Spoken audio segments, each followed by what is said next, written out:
Considered the black sheep of the series, if you don't count in the CDI Zelda titles. Is it as bad as people claim it is? Or does it get unnecessary flack? How has it aged? It's time to take a look at The Legend of Zelda 2, The Adventure of Link for the NES. As always, beware of spoilers, you have been warned.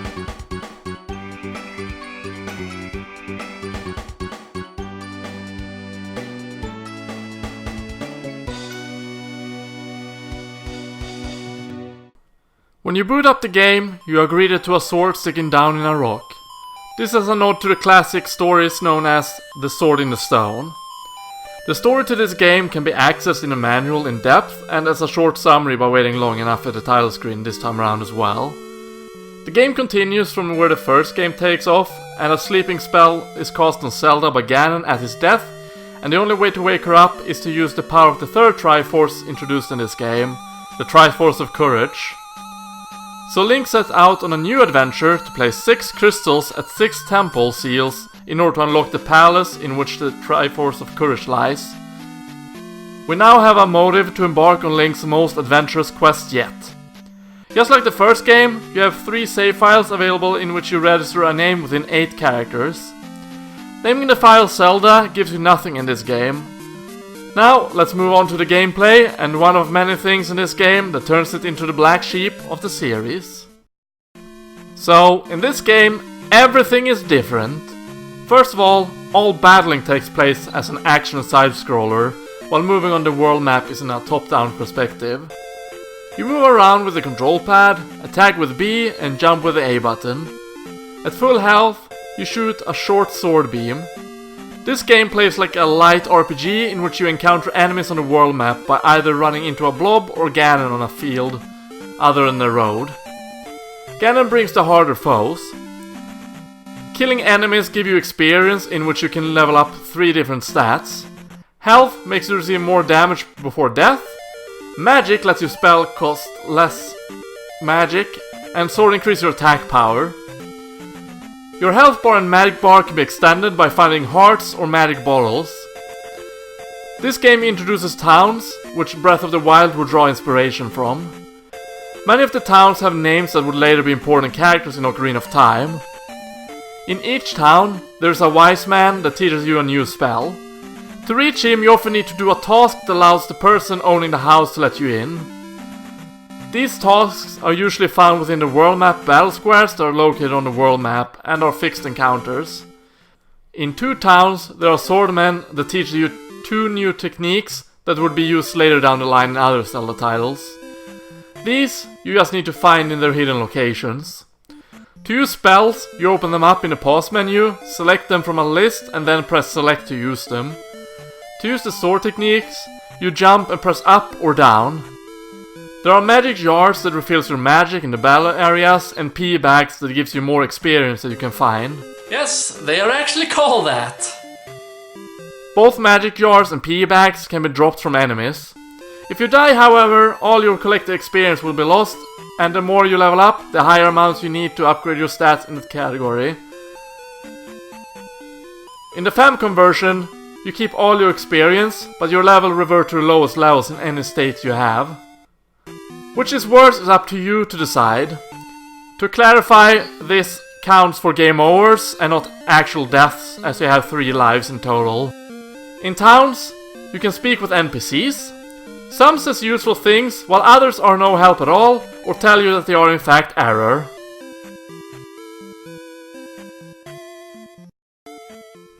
Error is in fact useful though later on in the game, in which it tells you about Bagu hiding in a forest, but just like all the other helpful NPCs, they are vague to new players and make sense once you know the game. The meat of the game is exploring the world map as well as getting to the seal in which you put the crystal inside the temples. The temples are elaborated mazes, and unlike the original game, they all have unique layouts that make them look upon and makes you easily recognize which dungeon it is, which is a huge improvement from the original game. In the temples, you can find a dungeon item, but most of them have passive effects, usually used for one thing, and only that. I will go through all the items as well as the spells you get in a bit. This game reused some of the old items, but in a different way, as well as introducing some new ones that would return later in the series. Spells got reworked completely in other Zelda titles. At the end of the temple, there are a boss guarding the seal, and placing the seal will give you enough experience for the next level up. This can be manipulated by skipping over lower level ups requirements before placing the crystal at the seal. Candle! As passive as it gets, as it's used automatically once collected as the candle light up the darkened caves, making the enemies and dangers visible to the eye. Handy, but the game can be beaten without it for those trying for an extra challenge. It's found in the first temple. Handy Glove! As the name suggests, this is one handy glove. After you've collected it, you can now destroy certain square blocks with your sword. This item is great to have and is required in order to beat the game. It's found in the second temple. Hammer! The hammer makes its debut here, and it's used to destroy circular rocks on the world map by pressing the A button on the world map. You can also use it to chop down the trees in the forest on the world map, which reveals a hidden town later in the game. It's found at the end of Death Mountain. Raft! The raft makes it back, and I wish I could save for the last time. But we will be seeing it again, just not as an item taking up a slot, and I'm not talking about the rafts from Breath of the Wild either. Just like in the original game, it requires to take you across water, and in this game, it's to a second world map. Other than that, it's nothing to scoff at. It's found in the third temple. Boots! The boots would later be known as the Pegasus boots, and one of its effects would carry over from this game, but it's not the speed from the boots. It's the ability to walk on certain water tiles in order to reach the fifth temple, which make it the required item to collect.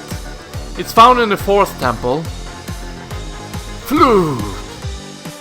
Just like the hammer, it's used on the world map, but by using the B button instead. It's used to remove the spider, known as the devil, on the world map to gain access to the final section of the game, as well as revealing the sixth temple by playing it at an exact spot. The flute would be replaced by a handful of musical items down the road of the series. You find it in the fifth temple. Magical Key! Regular keys are found in the temples and need to be found in the temples. With the magical key, you can open any door, and it's required in order to beat the game, as the sixth temple has no keys and you won't be able to go through any locked doors without it. It's found in the secret town late game. You find it in the hidden town of Kazuto. Cross! It has one use and is required in order to see the hidden Moa in the destroyed town of Kazuto, as well as the hidden enemies in the final stretch of the game, before your final challenge. You find it in the sixth temple. That would be the final item in the game. Now let's move on to the magic spells. Shield! Halves all damage you take for one battle room. A very handy spell which you will be using often in order to survive in the sections where the game gets tough. Especially useful in Death Mountain early on in the game. You find it in the town of Rauru. Jump! Also very useful as it makes you jump twice as high. Used in order to reach certain heights you wouldn't be able to reach. It can also be used to more easily avoid enemies, which makes it extra useful. You find it at the town of Rudo. Life! An extremely useful spell as it refills your health on the battle maps or in dungeons. Especially useful when you're in a clutch. The only downfall is that it costs a lot of magic to use, and you will only be able to use it twice on a full magic bar. You find it in the town of Saria. Fairy! Fairy turns you into a fairy, but unfortunately you can't heal yourself with it. By turning into a fairy, you can reach heights you normally wouldn't with jump. It's useful to save yourself in dire situations, as you are about to fall down into instant killing water or lava. You can also use the fairy spell to sneak through the keyhole of locked doors if you have no keys. It can also be used to glitch you into glitch rooms if you use it close to the top edge, creating some weird results. The major downfall of the fairy magic is that despite small, you are still a sitting duck as you can't attack or defend yourself. So even if you skip locked doors with it, you might not be able to travel further, as some areas has breakable blocks blocking the path. You find it in the town of Meadow. Fire! Now you're playing with fire. Literally. Or not. Makes you shoot fireballs that travel from the tip of your sword to the edge of the screen. Some enemies can only be killed by it. One of the least useful spells, but it has its uses as well, so it's not the worst. You find it at the town of Naburu. Reflect! Functions like the magical shield of the first game, but with some extra power. Something I didn't know is that it lets you block previously unblockable attacks like fireballs and axes. It's also used to reflect the Wizro's magic back at them, which is the only way to kill them. Also required in order to kill the boss of the 4th temple. It has some uses, but it's a spell I don't use other than reflecting back the magic. This spell will later be worked into the mirror shield. Reflect was reworked in Breath of the Wild as Darunia's protection. You find it at the town of Darunia. Spell! Weird name for a spell, but it's just that, a spell. It transforms some enemies into blobs, but more importantly, it's used in the rightmost edge in the secret town of Kazuto to acquire the magic key. You find this spell in the secret town of Kazuto. Thunder! With a name like Thunder, you would imagine that it carries some incredible power, and in a sense, it does. It's the most costly magic and costs 60% of your magic bar to use. It has one use and one use only, and that is to remove the protective barrier against the Thunderbird in the Great Palace, which happens to be the final dungeon of the game. Other than that, the Thunder spell is not that useful. It was reworked as Urbosa's Fury in Breath of the Wild. You find it in the destroyed town of Kazuto. That's it for all the magic spells. Your final challenge lies in the Great Palace, which are guarded by a magic barrier that will open up after all 6 crystals has been placed in each temple. At this point, you must make it through hell to reach the Great Palace, which has some amazing music. Before you can earn the Triforce of Courage, completing the entire Triforce, you must prove your worth by fighting against your strongest opponent, your own shadow! After beating it, you get the Triforce of Courage, the Princess Zelda is awoken, and the future of Hyrule is safe for a few more generations, and you can sit back and enjoy that sweet ending behind the curtains.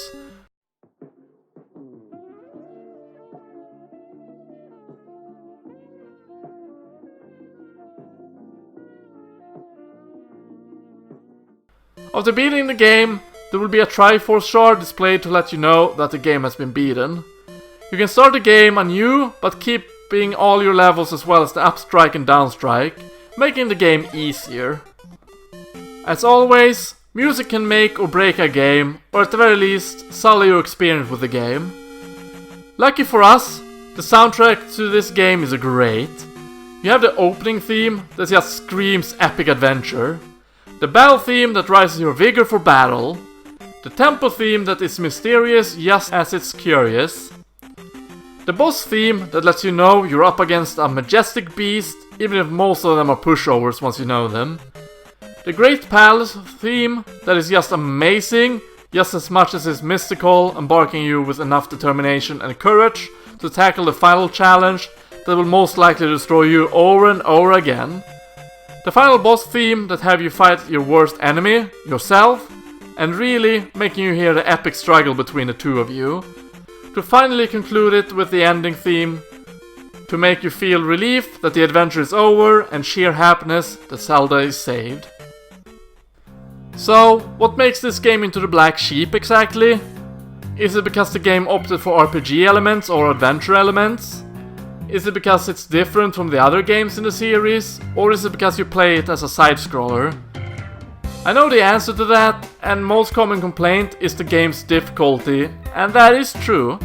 The game is fairly difficult and has some obstacles that push you into instant death, water or lava, thanks to the knockback received while taking damage. That and a rapid increase in difficulty. Take Death Mountain for example. It has some dangerous enemies that deal a lot of damage and take a lot of damage, and are hard to avoid.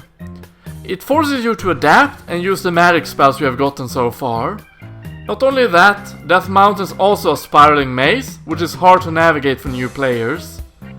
The game is by any means not friendly to new players. It forces you to adapt and play differently, but also learn from it. The temples, which can be done in any order or, well, at least 1 to 6, also spirals in difficulty. Once beaten and its item collected, they can never be returned to. You can grind by leaving the temple to refight all enemies before placing the crystal, but most people hate that, so, and understandably so, as it's not a game design that has aged fairly well. I do believe that people are too quick to give up on challenge though, as this game is not by any means impossible. It's difficult, yes, but it's also so satisfying to have beaten it. I understand that most people are not ready to sink their time into a game that has a steep learning curve, but the game is not bad by any means for being different. The game is fun, and besides the level system, which is rather bad in comparison to modern games, I still think this game holds up as a great game. I do understand that people dislike the fact you have to start back at the Zelda Sleeping Temple every time you get a game over, but the Final Palace lets you start from the beginning of it, so at the end, you don't have to worry about it too much. While some systems are old and clunky, I find it to have aged fairly well, and your movement is rather fluid. It's a great game after all. There we go, that's the end of the review of Zelda 2 Adventure of Link. I hope you enjoyed this review, and thanks for watching. For the next review,